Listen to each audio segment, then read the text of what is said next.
빌립보서 2장 1절로 11절 말씀 같이 합독하시겠습니다. 빌립보서 2장 1절로 11절 말씀 319페이지입니다.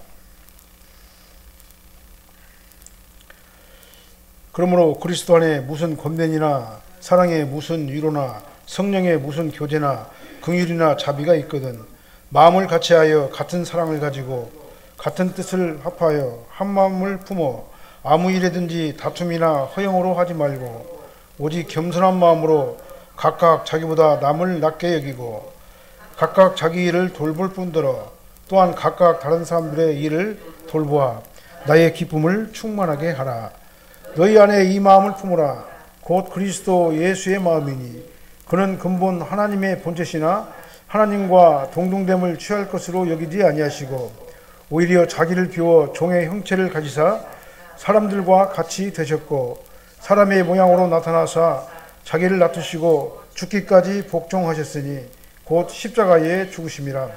이러므로 하나님이 그를 지극히 높여 모든 이름 위에 뛰어난 이름을 주사 하늘에 있는 자들과 땅에 있는 자들과 땅 아래에 있는 자들로 모든 무릎을 예수의 이름에 꿇게 하시고 모든 입으로 예수 그리스도를 주라 시인하여 하나님 아버지께 영광을 돌리게 하셨느니라. 아멘. 이 말씀에 그냥 은혜 받으시기 바랍니다. 예수 그리스도의 마음을 품어야 될 줄로 믿습니다. 우리 마음은요, 정신, 생각, 우리 속사람의 좌소, 우리 속사람이 들어있는 곳이 바로 마음이죠. 모든 인간사는 결국은 우리 인간의 마음하고 관계가 다 있는 겁니다. 마음이 어떠냐에 따라서 모든 것들이 결정되는 거 아니겠습니까? 미움, 사랑, 겸손, 교만, 악한 마음, 선한 마음, 이런 모든 것들이 다 어디서 나오냐? 마음에서 나오는 겁니다. 그래서 마음의 작용이 바로 우리 인간사를 결정하게 하는 그러한 요인이 되는 겁니다. 관계가 결정이 되는 거예요. 좋은 관계, 나쁜 관계도 사실은 이 마음에 따라서, 마음의 작용에 따라서 달라지게 되는 것입니다. 그래서 우리가 어떤 마음을 갖느냐에 따라서 그 사람의 정체성이 딱 드러나게 되는 겁니다. 그 사람이 어떤 사람이냐? 이 말은 무슨 말이냐? 그 사람이 어떤 마음을 가지고 품고 있느냐에 따라서 결정되는 것이죠. 그때 우리 성도는 어떤 마음을 가져야 되겠습니까? 바로 오늘 본문에서 뭐라? 예수 그리스도의 마음을 가지라 이렇게 말합니다. 우리 성도는 성도니까 당연히 예수 그리스도의 마음이 나를 지배를 해야 되겠죠. 예수 그리스도의 마음이 나를 지배하지 아니하고 내 마음이 나를 지배하게 되면요, 인본주의적인 신앙생활 할 수밖에 없잖아요. 내 지식으로 신앙생활을 하면 그 신앙생활 제대로 되겠냐 그 말이죠. 예수 그리스도의 마음이 나를 통해서 지평이 되어야지만이 그 사람이 진짜 신앙생활을 잘할 수 있는 사람이다라고 저는 생각을 합니다. 예수 그리스도의 마음을 품어야지 주님을 사모하게 되고 말씀을 순종하게 되고 말씀을 따라가게 되고 말씀이 정말 하나님 말씀으로 믿어지게 되고 헌신하고 봉사하면서도 전혀 아깝지 않냐고 정말 자원해서 자발적으로 하는 마음이 생길 수 있는 것은 뭐예요? 우리 마음의 작용이 그렇게 변해야 된다 그 말이시죠. 신앙생활 어렵게 하는 사람하고 쉽게 하는 사람이 있어요. 어렵게 하는 사람들은 내가 내 것 가지고 올라오니까 어려운 것이고, 쉽게 하려고 하면 예수 그리스도의 마음을 가지고 예수님께 순종하려고 하는 그 마음을 가지니까 쉬운 것이고, 마음이 이렇게 쉽게 신앙생활을 잘 해야지만이 사실은 그 사람이 마음속에 평강을 누리게 되는 거 아니겠습니까? 모든 것을 다 드려도 아깝지 아니하고 더 드리고 싶고 하나님 앞에 더 봉사하고 싶고 시간도 더 내고 싶고 그런 일 아니겠습니까? 그래서 신앙생활은 우리 마음의 작용이다. 이건 뭐 두말할 필요가 없을 것입니다. 그리고 우리는 예수 그리스도의 마음, 이 겸손한 마음이 우리의 마음을 지배를 해야 될 줄 믿습니다. 겸손이 예수 그리스도의 마음이에요. 너희 안에 이 마음을 품으라. 곧 그리스도 예수의 마음이니 이렇게 말씀하셨죠. 우리는 예수 그리스도의 마음을 품어야지만이 우리가 신앙생활을 잘할 수 있습니다. 인본주의적인 신앙생활이 아니라 신본주의적인 신앙생활을 할 수가 있어요. 그래서 예수 그리스도의 마음을 품어야 한다는 말은 내가 예수님 안에 있어야 된다 그 말이죠. 내가 예수님 밖에 있으면서 어떻게 예수님의 마음을 품겠습니까? 내가 예수님 안으로 쏙 들어가야 되겠죠. 예수 그리스도가 나를 지배하는 상태가 되어야 되겠죠. 그렇지 않으면 내가 예수 그리스도의 마음을 품을 수가 없어요. 우리가 지난번에도 설교했습니다만은요, 한 마음을 품다는 얘기는요, 예수 그리스도의 마음과 내 마음이 하나로 포개지는 거예요. 내 마음이 예수 그리스도의 마음으로 따라가는 것이 바로 예수 그리스도의 마음이죠. 그러니까 내 마음이 예수 그리스도에 가지고 통제를 받을 때 그게 바로 예수 그리스도의 마음이 아니겠습니까? 그렇게 하지만이 정말 예수님을 위해 가지고 우리가 헌신할 수가 있는 것이죠. 그렇지 않으면 신앙생활을 어떻게 하냐면 어떻게요? 자기 본의적으로 나한테 이익이 있으면 신앙생활을 하는 것이고 이익이 없으면 신앙생활을 못 하는 것이죠. 왜 그러냐? 예수 그리스도의 마음으로 하지 않냐고 내 마음대로 신앙생활을 하기 때문에 그렇습니다. 나하고 이해관계가 안 맞으면 신앙생활도 못 하는 거예요. 그러니까요. 그게 바로 인본주의적인 신앙생활이죠. 그래서 우리는 이제 인본주의 신앙생활에서 딱 탈피를 해버려야 돼요. 예수 그리스도의 마음이 나를 지배해가지고 내 마음이 예수 그리스도에게 통제를 받아야 된다 그 말이죠. 예수님은 하나님이세요. 하나님과 본체라고 분명히 말씀하셨습니다. 오늘 본문이에요. 그는 근본 하나님의 본체시라고 그랬죠. 이 본체라는 말은 뭐 말이냐면 하나님의 가장 깊은 본질, 속성, 이게 바로 본체란 얘기거든요. 이 말은 뭐 말이냐면 예수님 바로 하나님이시다 그 말이에요. 그러니까요. 성자 하나님이시다 그 말이죠. 그러나 오늘 본문에 보니까 예수님은 하나님과 동등됨을 취할 것으로 여기지 아니하시고 오히려 자기를 비워 종의 형체를 가지사 사람들과 같이 되었다 이렇게 말씀하셨어요. 자기를 비웠다 그렇게 말씀하시죠. 우리도 우리를 비워야 돼요. 우리를 비우고 누가 들어와야 됩니까? 예수님이 들어와야 돼요. 예? 자기를 낮추시고 죽기까지 복종하셨잖아요. 예수님께서는요. 그래서 예수님은 하나님의 본체시지만은 스스로 자기를 비워가지고 인간이 되셨어요. 그 이유가 뭡니까? 우리를 구원하시기 위해서 예수님께서 인간이 되셨잖아요. 우리도 예수님처럼 비워야 돼요. 이게 비운다는 말은 케노시스라는 단어예요. 이게 바로 겸손인 겁니다. 우리가 비우는 게 바로 겸손이에요. 나를 비우고 내 안에 그 자리에 예수님을 채우는 것, 이게 바로 겸손인 거죠. 예수님과 같은 생각을 가지고 예수님의 사랑을 나누면서 예수님의 마음이 합쳐져 가지고 예수님과 하나가 되는 것, 내 마음이 예수님과 딱 포개져 가지고 하나가 되는 것.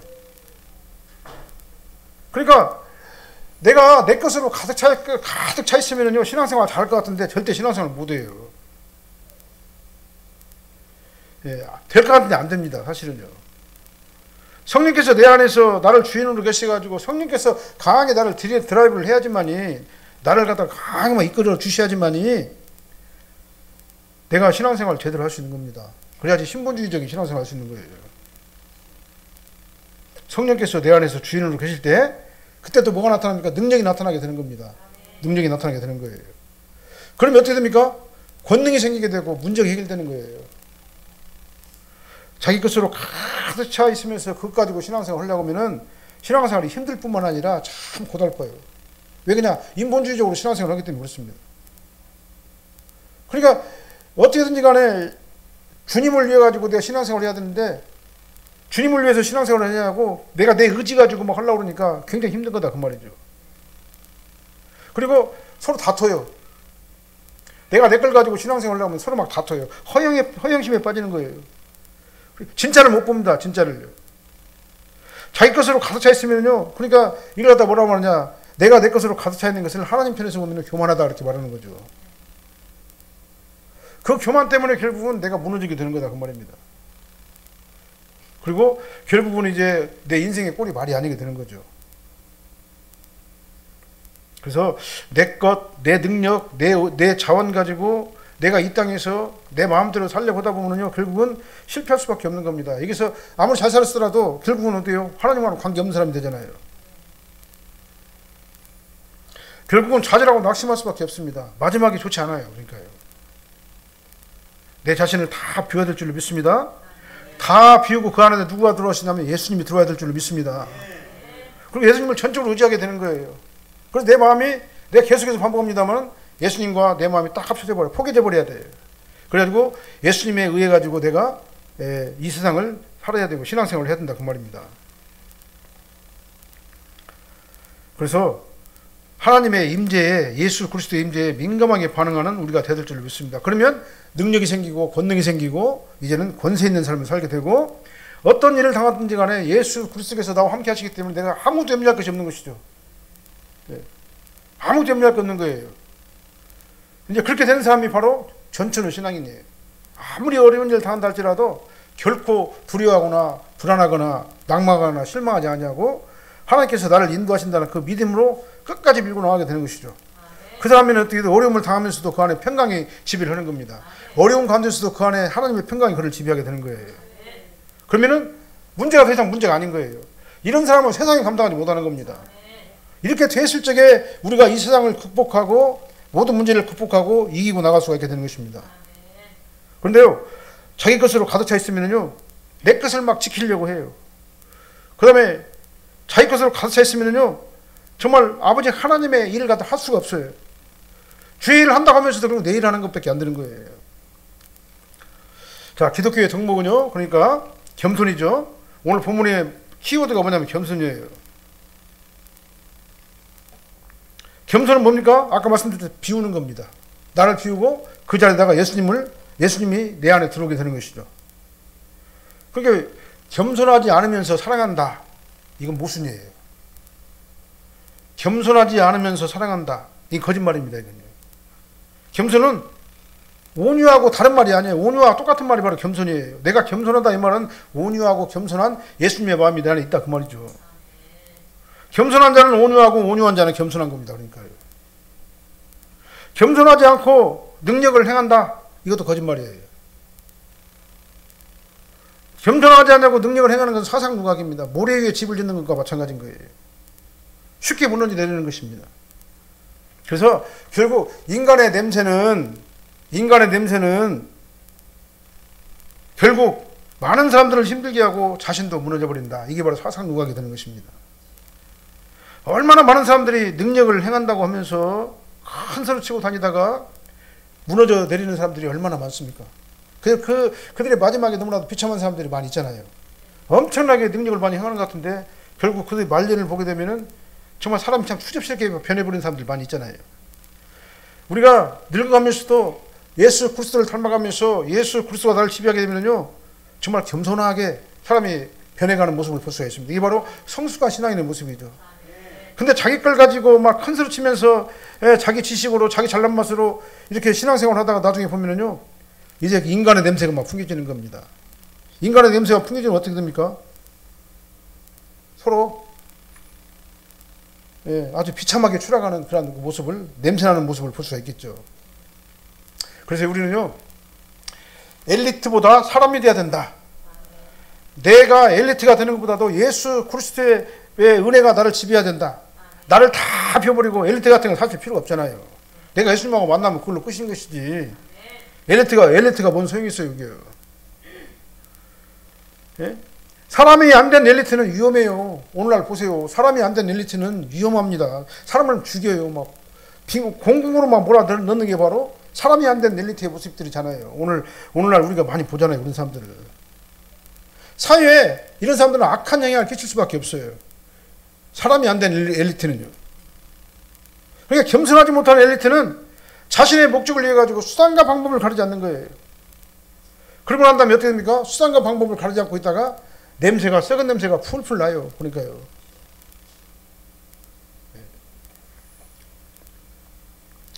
또 겸손은 뭐냐면요, 상대방을 나보다 낮게 여기는 거예요. 이게 바로 겸손이에요. 교만한 자는 자기중심적입니다. 내가 저 사람보다 낫다. 조금이라도 낫다. 저 사람하고 나하고 레벨을 딱 따지면 내가 한 레벨 높다. 근데요, 교회 안에서 레벨이 어디가 있어요? 다 똑같이 예수님 안에서. 교회가 무슨 뭐 계층구조입니까? 하이라키가 아니에요. 교회는요, 계층구조가 아니에요. 교회는 평등해요. 다 목사나 성도나 다 평등한 겁니다. 그냥 직위만 있다 뿐이고 직책만 있다 뿐이에요. 그러니까 어떻게 됩니까? 높으면 높을수록 더 겸손해야 되고 더 낮아야 예수님처럼요.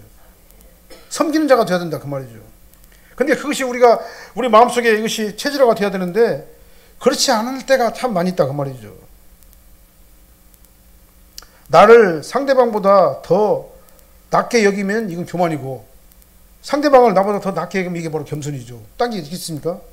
그래서 아무리 어떤 사람이랄지라도 이 마음을 가지고 저 사람은 나보다 더 훌륭한 사람이고 나보다 낫고 정말 신앙생활을 하려고 애쓰고 힘쓰는 그런 모습을 우리가 지금 이제 보여주는 사람이다라고 하면, 그렇게 느끼게 되면 그 사람이 겸손한 사람이죠. 그러니까 교회 안에서는요, 고개를 뻣뻣이 들으면은 그 사람이 교만한 사람이에요. 겸손하게 모든 것을 다 이해하고 모든 것을 다 참고 모든 것들을 다 이해하고 포용할 수 있는 그런 사람이 바로 겸손한 사람이죠. 생각해 보세요. 우리는 하나님 앞에서 누구라도 할 것이 다 부족한 사람 아니겠습니까? 하나님의 은혜가 아니면 우리가 신앙생활 제대로 할 수 없잖아요. 연약한 존재인 겁니다. 우리가 지난번에 우리 목사님께서 서빙 목사님께서 설교하셨다시피 우리는 연약한 존재예요. 우리가 신앙생활 하면서도 굉장히 연약한 존재, 넘어지기 쉬운 존재예요. 그러니까 다른 사람이 넘어지는 걸 보고 너 왜 넘어지냐라고 말하면은요, 넘어지냐고 책망하면서 그 사람도 같은 일을 하는 거다 그 말이죠. 예수님께서도 말씀하시잖아요. 상대방의 잘못된 것을 갖다가 포용하고 용서하고 이해해주면서 그 사람이 바른 길로 돌아올 수 있도록 우리가 서로 따뜻하게 맞아주는 게 바로 뭐냐면은 겸손한 자의 모습이 아니겠습니까? 근데 교만한 자는 어떻게 합니까? 책망을 해요, 사람을. 지적질을 막 해요, 지적질. 나는 안 그런데 너는 왜 그러냐. 근데 뒤돌아보면 나도 똑같은 일을 한다 그 말이죠. 우리 피조물은 존재 자체가 아주 제한적이고 한계가 있는 그런 존재입니다.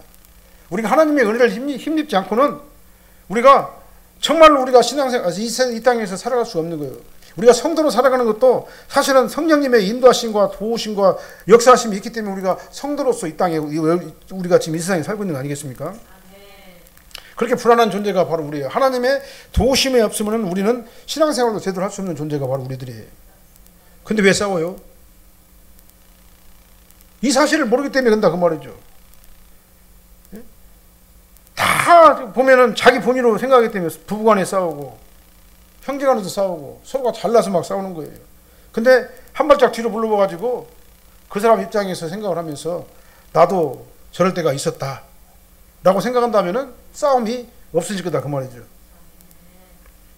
교만이 들어가면 가정 깨져요.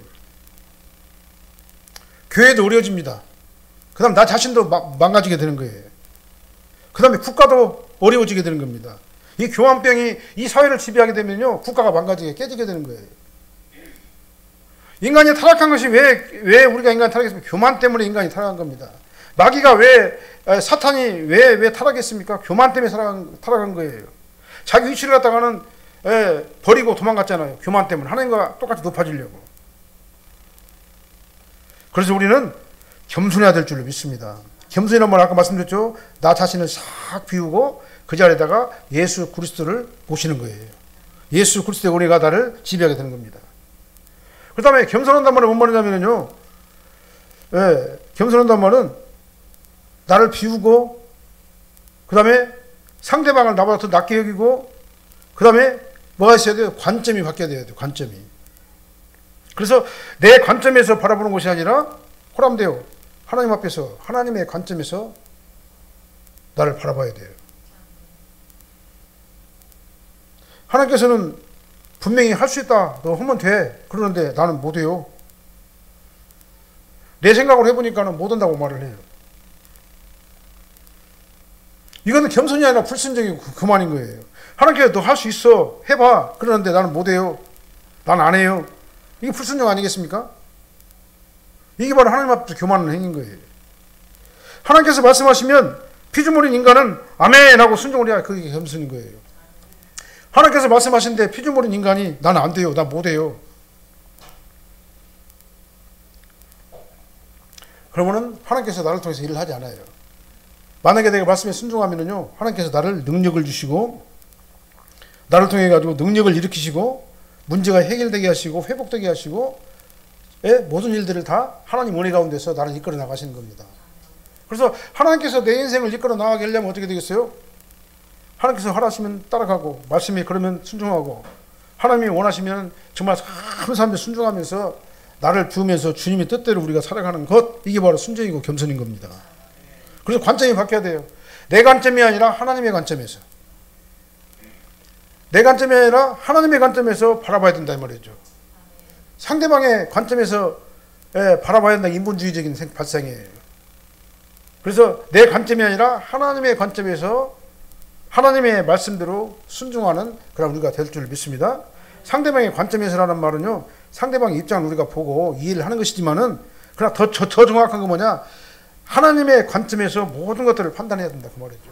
왜 그러냐면은 상대방이 나한테 하나님의 말씀이 아닌 다른 길로 인도하면 우리가 가야 되겠습니까? 안 가야 되잖아요. 그러니까 내 관점이 아니라 상대방의 관점이 아니라 결국은 하나님께서 원하시는 일이 무엇인가 우리가 그걸 갖다가 항상 따져봐야 된다 그 말이죠. 관점이 바뀌어야 될 줄로 믿습니다. 이게 바로 신분주의예요. 코람데오예요. 하나님께서 원하시면 한다. 하나님의 뜻이 기냐 아니냐, 이것이 말씀하고 입에 되냐 입에 되지 않느냐, 우리는 항상 이걸 갖다 생각을 해야 된다 그 말이죠. 그래서 하나님의 말씀을 따라가는 자가 능력자고, 하나님의 말씀을 따라가는 자가 회복하게 되고, 하나님의 말씀을 따라가야지만 그 안에 예수 그리스도의 평강이 나를 지배하게 되는 겁니다. 물론 나는 부족합니다. 나는 할 수 없습니다. 그러나 하나님께서 나를 존귀하게 여기 존귀한 사람으로 나를 정하셨다면 나는 존귀한 자인 거예요. 그렇지 않습니까? 내가 스스로 나를 존귀한 자라고 말하는 것이 아니라 하나님께서 너는 존귀한 자야 하면 나는 존귀한 자인 거예요. 하나님께서 나에게 동환아 너는 특별한 사람이야 이렇게 말씀하시면 나는 특별한 사람인 겁니다. 하나님 앞에서 우리는 그러니까 어떻게 됩니까? 하나님께서 나는 자존감을 가져야 됩니다. 하나님께서 말씀하시면 나는 그 말씀 믿습니다. 전적으로 믿습니다. 하나님께서 나를 특별하다고 하시니까 나는 특별한 사람입니다. 하나님께서 나를 특별하다고 하는데 자꾸 나는 아니에요 그렇게 할 필요 없는 거다 그 말이죠. 그래서 우리는 이렇게 관점이 바뀌어야 됩니다. 하나님께서는 어떻게 생각하시는가 나를. 이제는 내가 주인이었지만은 이제는 예수님이 나의 주인이 되고 예수님에 의해 가지고 내가 이 땅을 성도로 살아가야 될 줄 믿습니다. 그러면 어떻게 합니까? 겸손하신 예수 그리스도를 하나님께서는 지극히 높이셨죠. 6절 말씀 보니까 9절 말씀 보니까요. 9절로 11절 말씀 한번 읽어볼까요? 이름으로 하나님이 그를 지극히 높여 모든 이름 위에 뛰어난 이름을 주사 하늘에 있는 자들과 땅에 있는 자들과 땅 아래에 있는 자들로 모든 무릎을 예수 이름 위에 꿇게 하시고 모든 입으로 예수 그리스도를 주라 시인하여 하나님 아버지께 영광을 돌리게 하셨느니라. 겸손하면 하나님께서 지극히 높이셔요. 우리도 나를 다 비우고 예수님 걸로 가득 채우면요 하나님께서 나를 지극히 높여주셔요. 그러니까 우리가 이 땅에서 신앙생활 쉽게 하는 방법은 뭐냐? 나를 다 비우고 내 안에 예수 그리스도를 가득 채우는 것. 그러면 하나님께서 나를 지극히 높여주셔가지고 어떻게 합니까? 우리를요 하나님 앞에 영광 돌리는 그런 도구로 우리를 사용한다 그 말이죠. 자, 그러니까 하나님 앞에서 겸손한 자가 되려면 자기를 비우는 일에 충실해야 돼요. 충실해야 돼요. 나를 날마다 비워야 됩니다.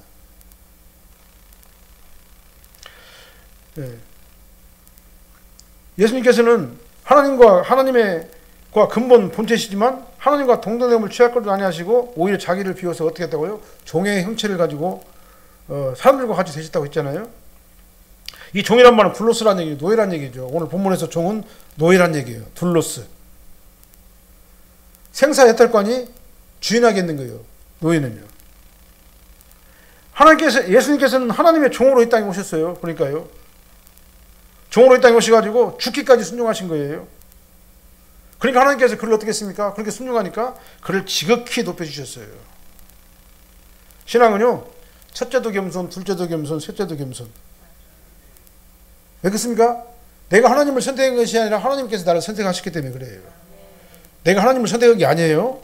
하나님께서 나를 창세년에 영생하기로 예정된 자를 나를 이미 택해 주셔가지고 나를 하나님의 자녀를 삼아 주신 거예요. 그렇기 때문에 우리는 겸손해야 된다. 하나님 앞에서. 내가 스스로 잘난 데가 아니라 하나님께서 나를 여기까지 오게 하신 분은 바로 하나님의 은혜다라는 것을 우리 믿어야 됩니다. 그래서 내 능력으로 내가 스스로 된 것이라고 생각하면 절대 안 되고 내가 여기까지 오게 된 것은 전적으로 하나님의 은혜다라는 것을 우리는 전적으로 믿어야 될 줄 믿습니다. 그러니까요, 진짜로 높아지려면 낮아져야 된다. 다 내려놔야 된다. 내가 가진 것이 많을수록 더 내려놔야 된다. 그렇지 않으면 내가 가진 그것이 나에게 반역자 노릇을 하게 될 것이다. 이렇게 말씀을 드릴 수가 있습니다. 그러니까 내가 가진 그것이요, 나를 어떻게 하냐면 무너지게 하는 그런 도구가 악한 도구로 사용되실 수가 있는 거다 그 말이죠. 그래서 우리는요 겸손해야 돼요. 겸손하다는 말은 뭐 말입니까? 갑은 하나님이고 나는 을이에요. 나는 항상 어느 자리에 있어야 되는 겁니다. 주님께서 원하시면 나는 하겠습니다. 나는 연약하고 부족한 존재입니다. 하나님께서 지시하시면 나는 가겠습니다. 하나님의 뜻이라면 나는 어떤 것이라도 순종하겠습니다. 하나님이 갑이고 나는 을입니다. 나는 하나님의 갑 되신 하나님을 날마다 따라가겠습니다.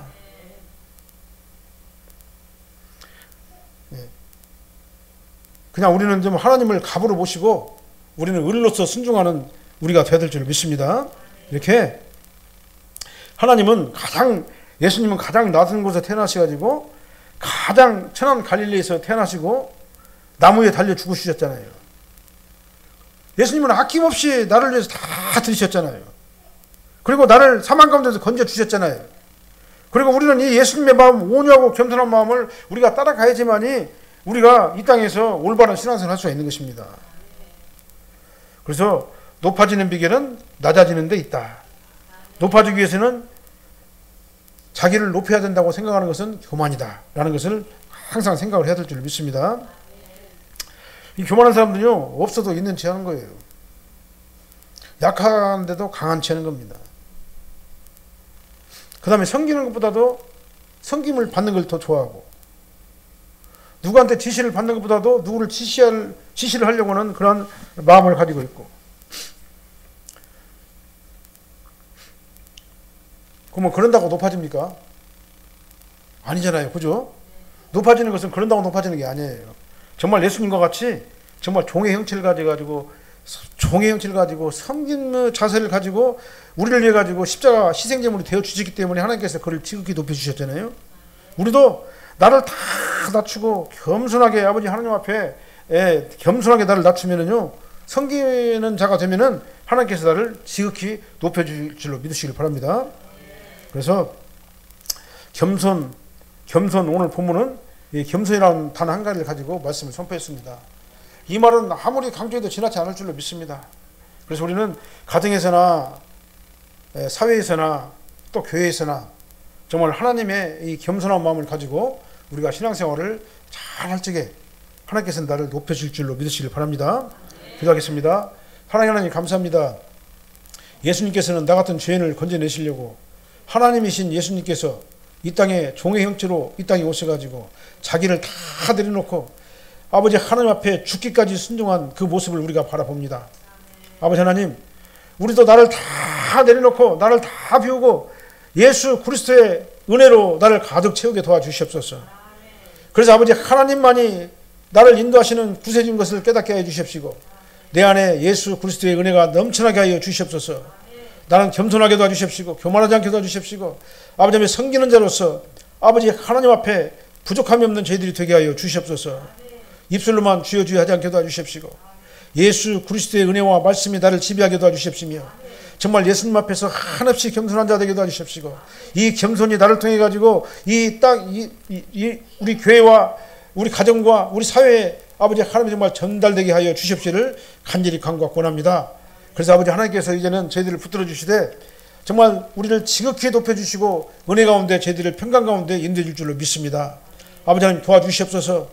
나를 비우게 도와주십시고, 내 마음이 예수 그리스도의 마음과 하나로 포개져서 예수 그리스도를 따라가는 저희들 되게 하여 주십시고, 아버지 하나님 보시기에 아름다운 믿음의 수혜자가 저희들이 되게 하여 주시옵소서. 그래서 아버지 하나님 주님 앞에 겸손한 자가 되게 도와주십시고, 온유한 자가 되게 도와주십시며, 아버지 하나님 말씀에 순종하는 자가 되게 도와주셔서 아버지 하나님 보시기에 아름다운 믿음의 성도들이 저희들이 되게 하여 주시옵소서. 이 시간 아버지 하나님 앞에 기도할 때 이 기도를 들어주시옵소서. 이 기도가 상달되게 하여 주시옵소서. 예수님 이름으로 축복하며 기도합나이다. 아멘.